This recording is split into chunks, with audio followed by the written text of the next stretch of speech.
Talk show that's getting you talking. You're with Brian Kilmeade. If you look at someone like a Kenny Washington, his story is not just in Los Angeles newspapers. It's picked up in Cleveland. It's picked up in New York. Ways is an example of how African Americans, through their efforts, not only improved a lot of African Americans, but improved a lot of those that care about professional football.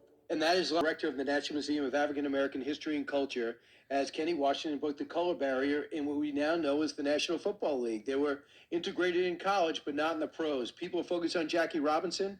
Well, that is not the focus with Bob Glauber. He's focuses on football every day of the week, but now historical football. He's got a brand new book out written with Keyshawn Johnson, and it's called The Forgotten First. Kenny Washington, Woody Strode, Marion Motley, Bill Willis, and the breaking of the NFL color barrier. Bob, congratulations. Cool subject. Oh, it's a great subject, a necessary one. 75 years since the line was broken. What did you know about this before you took on the project?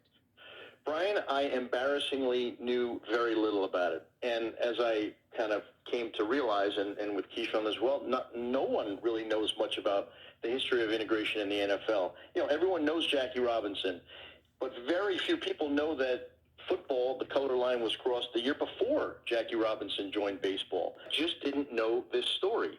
But it's just not a widely told story, but it's an important one. And, you know, especially in a league that is now 70% African American, you know, it started somewhere. And there were 0 black players before Kenny Washington and Woody Strode and Bill Willis and Marion Motley in Cleveland crossed the color line, and, you know, for good. And then, you know,